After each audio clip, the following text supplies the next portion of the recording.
L'ombre de Pascal Laurent.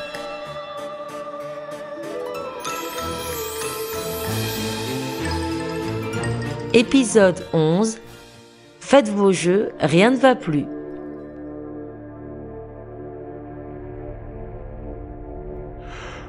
Je me suis réveillé les membres douloureux comme si j'avais repeint un appartement la veille. Je me suis relevé et je me suis accoudé sur le bord du lit. Oh là là, ma tête. Je ne me souvenais pas d'avoir un lit si grand. C'est quoi ce plumard? Je suis où là? Ni de porter des boucles d'oreilles non plus. C'est des boucles d'oreilles ça? Oula, j'avais dû faire une sacrée fiesta hier. Je me rappelais plus de rien là. Seulement d'un rêve. Un rêve fou. Dans lequel je possédais la belle Hélène. Je volais, je lui faisais l'amour en apesanteur et elle me disait qu'elle n'avait jamais connu un amant comme moi. C'est surtout cette dernière phrase qui me confortait dans l'idée qu'il s'agissait bien d'un rêve. Et puis j'ai entendu dans le désordre une douche, le sifflement d'une machine à café, un marteau-piqueur. Je n'ai pas le souvenir de travaux en cours dans ma rue. De la musique à la radio. J'ai pas de radio. Et enfin une voix de femme.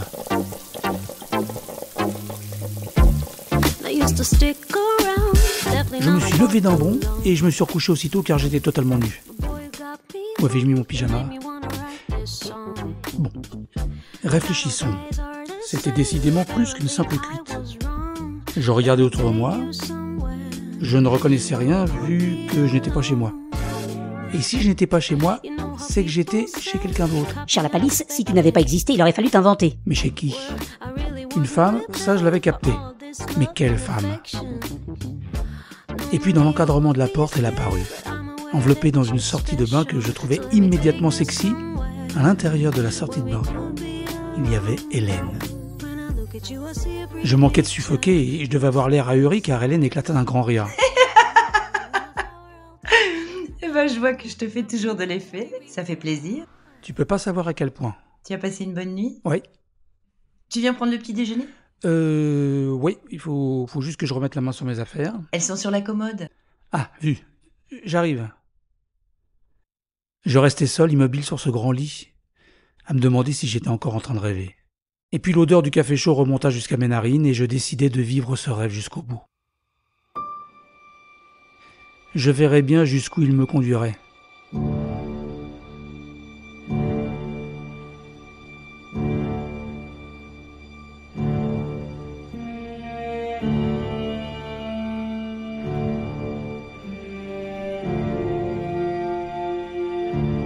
C'est seulement une fois seul dans mon petit studio que j'ai eu ce qu'on appelle un contre-coup.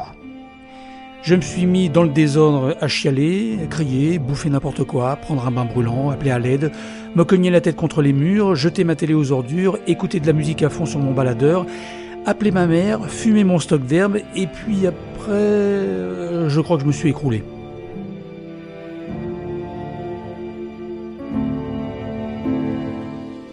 Quand j'ai refait surface 72 heures plus tard, j'étais plus le même mec. Déjà, j'avais perdu mon boulot, vu que j'avais planté 2 représentations. Mon répondeur débordait de messages d'insultes du metteur en scène et de la production, mais aussi de messages d'Hélène qui me demandait pourquoi j'avais abandonné le spectacle. Mais tout cela me passait au-dessus de la tête. J'avais vécu une expérience mystique, une expérience ultime, et je n'avais qu'une envie, c'était que cela se reproduise.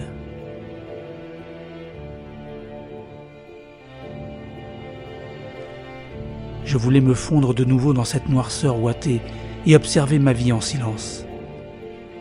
J'étais désemparé au début, mais ce que j'avais ressenti ensuite avec Hélène était tellement fantastique que j'aurais tout donné pour revivre ces instants.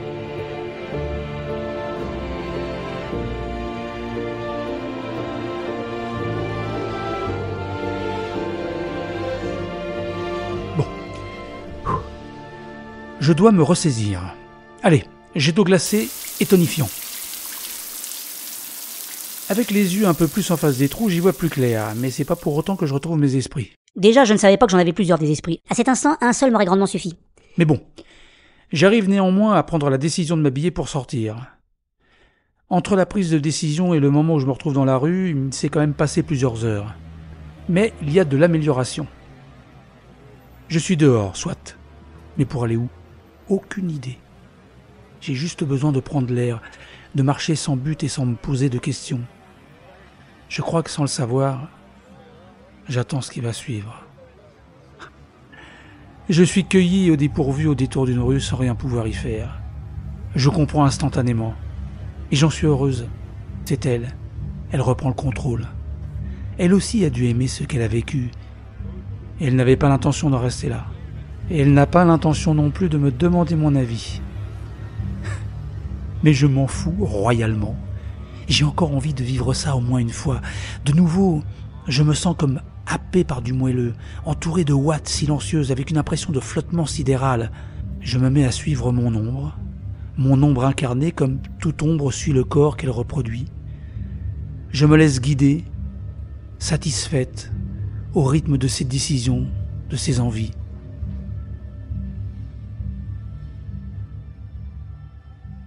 Vous aurez sûrement remarqué, pour les plus perspicaces d'entre vous, ou pour les plus pointilleux, que depuis un moment je parle de moi au féminin. Oui, je profite de cette parenthèse pour vous livrer un peu mes états d'âme concernant ma perception en tant qu'individu. Individu, c'est intéressant. Je ne sais même plus ce que je suis. Je sais que j'appartiens au genre féminin, et c'est là où je veux en venir. Désolé de vous prendre en otage avec mes histoires, mais vous êtes les seuls à m'écouter en ce moment. Donc, voici où je veux en venir. Je ne sais pas ce qui est le plus étrange dans tout ce que je vis. Être une ombre et être ballotté, trimballé comme la plus docile des esclaves à l'insu de mon plein gré dans cette solitude ouatée, comme je l'ai déjà dit, ou bien me sentir femme. Parce que les gars, être une femme, vous ne pouvez même pas imaginer ce que c'est. Sensibilité, intuition, prémonition, irrationalité, mystère.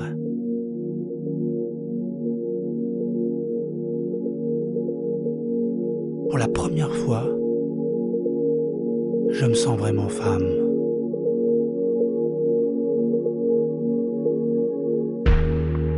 Dans les mois qui suivent, l'ombre se substitue à moi de plus en plus fréquemment.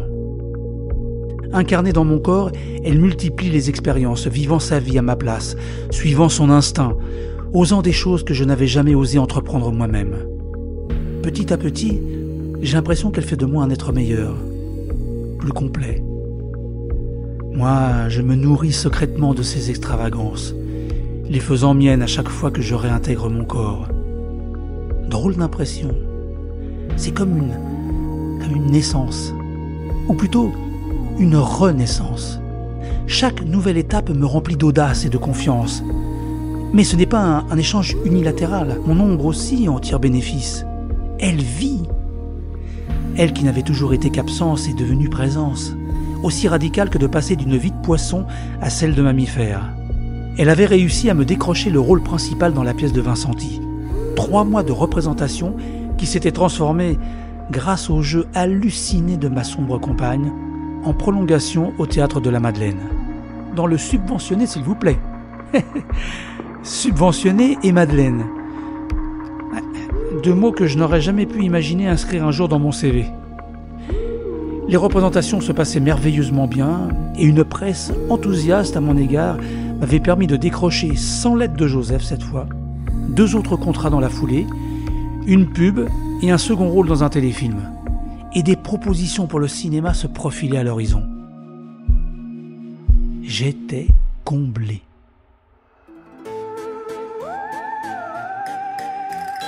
Vous venez d'écouter L'ombre de Pascal Laurent. Une fiction réalisée et mise en bouche par l'auteur. Un grand merci à Artlist qui nous permet d'avoir accès à sa bibliothèque d'œuvres musicales originales et d'effets sonores. Le générique Ghost Waltz est signé par Ziv Moran. Dans cet épisode, vous avez pu entendre dans les rôles de la présentatrice Cathy Trinta, Hélène, Marthe Janssen, Denis et sa petite voix intérieure, Pascal Laurent.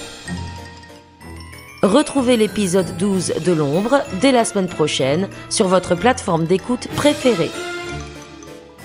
Et bien entendu, si vous avez apprécié cette histoire, parlez-en autour de vous, à vos amis, à vos proches, à vos collègues. Lâchez quelques pouces en l'air, mettez des étoiles, faites des commentaires. En bref, tout ce qui peut nous aider à sortir de l'ombre. Merci.